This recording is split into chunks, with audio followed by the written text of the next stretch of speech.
घर की गरीबी मिटाने निकले दो मजदूर अब इस दुनिया में नहीं हैं, लेकिन उनकी मौत के बाद जो सवाल खड़े हुए हैं उनका जवाब देने वाला कोई नहीं दिख रहा।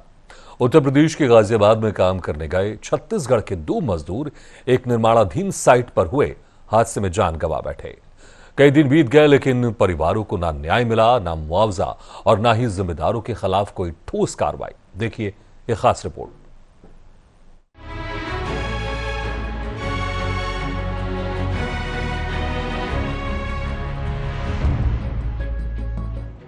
रोटी की तलाश में घर से निकले थे।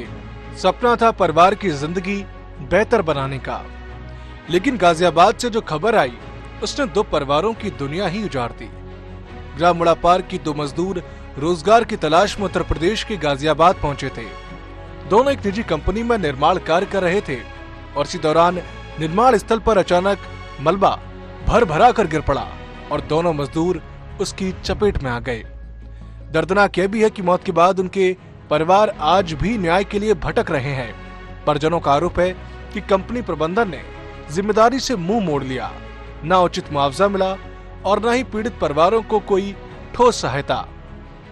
अब हम जैसे गरीब आदमी काम करेंगे, हैं बच्ची पकड़ के, बच्ची घर में है, लड़का, जैसे हम गरीब परिस्थिति में गए हैं, 1 महीना 10 दिन हो गए, ऐसे हादसा हो गए, तब हम कुछ नहीं मिल, घर में भी कुछ नहीं है, एक तो कमरा है रिथन। अब हम गरीब परिस्थिति में हम का कर सकत हन? मिट्टी में धंस गए तो घर वाला खत्म। हाँ, और एक जन मिले इसका कंपनी तरफ से नहीं, कुछ नहीं मिले, कंपनी भी नहीं दी। गाजियाबाद में खत्म हुआ हमारा बेटा, 4 दिन हो रही थे कमाए, उसके बाद में माटी ढक गए और भाई कहाँ रही तोर बेटा के? सूरत में तो कमा खा गए, कमा खा गए। खत्म हुई तो कुछ मुआवजा हो जाती धनी दी से? नहीं दे, कुछ नहीं दे, कुछ नहीं दे। दो मजदूरों की मौत के बाद अब आक्रोश भी बढ़ने लगा है। इसी नाराजगी को लेकर एलएसयू संघ पीड़ित परिवारों के साथ मैदान में उतर आया। संघ के पदाधिकारी और ग्रामीण एसडीएम कार्यालय पहुंचे, जहां प्रशासन के खिलाफ विरोध प्रदर्शन करते हुए ज्ञापन भी सौंपा गया। तो हम लोग मुड़पार के समस्त ग्रामवासी सब एकत्रित होकर आज तहसीलदार और एसडीएम मैडम को ज्ञापन दिए हैं कि उनका परिवार कमाने वाले कोई नहीं है और छोटे छोटे बाल बच्चे हैं, ना खेत डोली नहीं है, ना एक कमरा घर है बस, और वो भी है वो आवासीय घर है, आवास का घर है। तो उनके घर में एक आर्थिक सहयोग मिले और उनके घर के सदस्य को रोजगार मिले।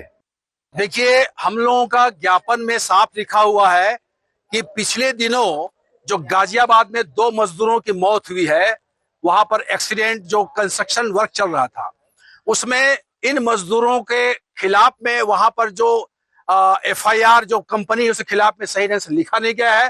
तो हम ये मांग कर रहे हैं कि उनको न्यायोचित मुआवजा मिलना चाहिए।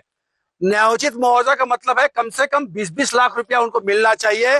और जो दोषी है कंपनी और वहां का जो लेबर डिपार्टमेंट है, प्रशासन है, जिसने कोई पंजीयन नहीं करते, किसी प्रकार से प्रवासी कानून का पालन नहीं करते, उनके खिलाफ भी कार्रवाई होना चाहिए। गाजियाबाद हादसे में जान गंवाने वाले मजदूरों के परिवार अब न्याय और मुआवजे की मांग को लेकर संघर्ष कर रहे हैं। प्रशासन को ज्ञापन सौंपा जा चुका है और आंदोलन की चेतावनी भी दी गई है। अब देखना होगा कि जिम्मेदार अधिकारी और सरकार इस दर्द को समझते हैं या फिर गरीब मजदूरों की ये कहानी भी सिस्टम की उदासीनता के बीच कहीं खो जाती है। जांजगीर से कृष्णा केसरवानी की रिपोर्ट।